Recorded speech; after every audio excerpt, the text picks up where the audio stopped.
Okay, flowers at a florist are stored in vases which are in the shape of hollow inverted right circular cone with the height 72 centimeters and radius of 18 centimeters.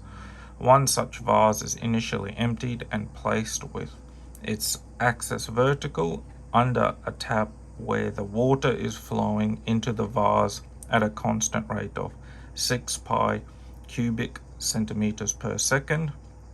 Determine the rate at which the height is rising 12.5 minutes after the vase was placed under the tap. Now, this is related rates, and this is quite a tough question to comprehend. But first thing we're going to do is to draw a diagram. And what is actually happening is that there's a right circular cone like this, and it has a height of 72.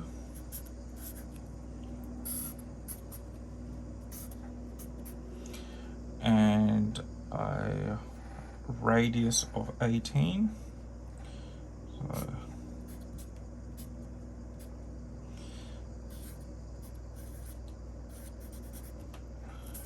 and the units are in centimeters. And at some point, we'll divide it by 2 through the center, that there is a water level or water line, and that is at some certain height, and that has a certain type of radius length.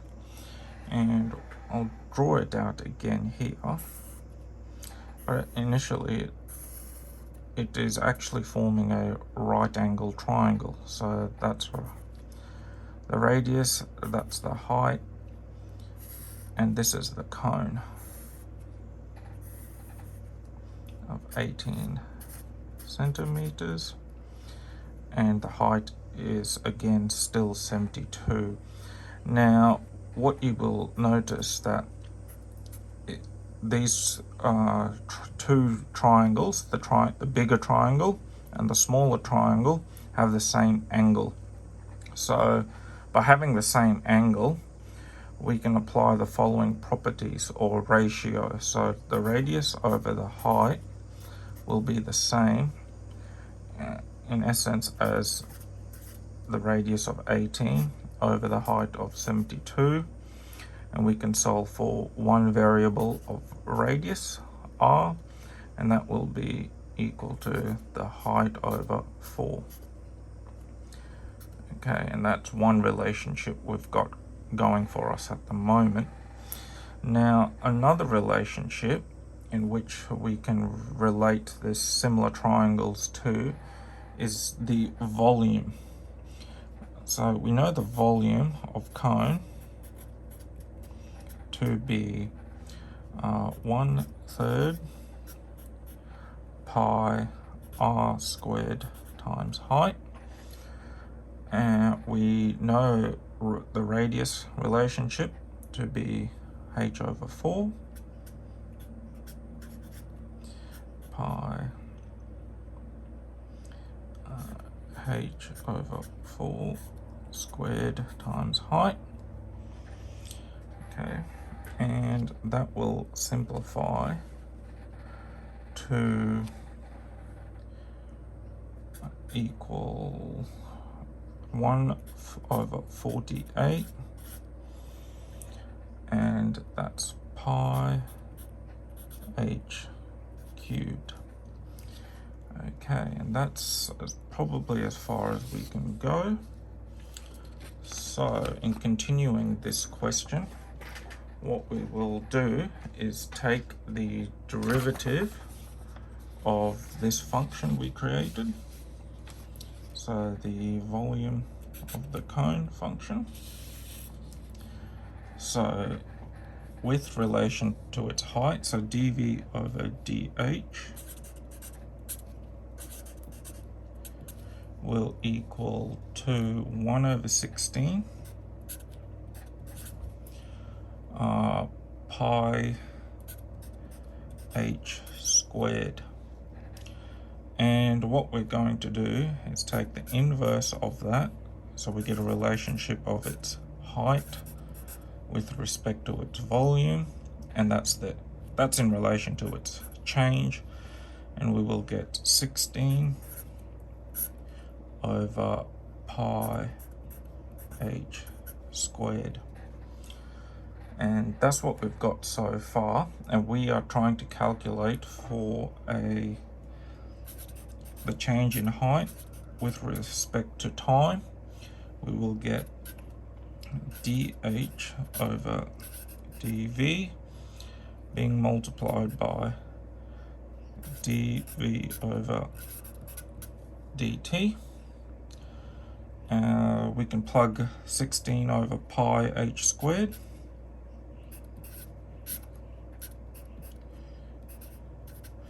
and multiply this with 6 pi, and that's the volume that's being pumped into the vase or the tap.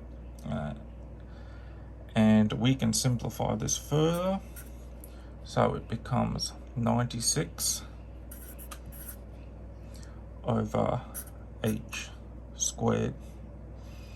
Sorry, that's h squared. Oh, I'm going to rewrite that. 96 over h squared.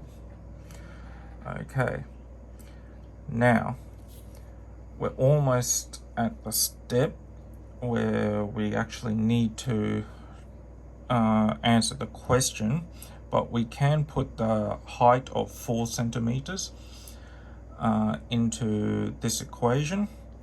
So if we go a little bit further, we'll get 96 over 4 squared, and that is 6 centimeters per second. Okay, so that is far as I think I have got to. Now that's the rate at which 6 centimeters per second is a rate we are now going to use in calculating the volume. So we got the volume, move it down, as equal to 1 over 48 pi h to the power 3. We know the volume as we need the volume, at the time of 12.5 minutes. So 12.5 minutes is 750 seconds. So at 750 seconds, we will have 4,500 pi as its volume. And we can now solve for the height, and we will get 1 over 48. The pi's will cancel off, h to the power 3, and h will equal to 60. Now, with relation to its change over time, we will get 96 over 60 squared, and that will equal to 2 over 75 centimeters per second, and that is our answer. So that is the rate at which the height is rising 12.5 minutes after the vase was placed under the tap. And if we were to put in decimal notation, we will get 0.0267 centimeters per second. And that is how you would answer this question.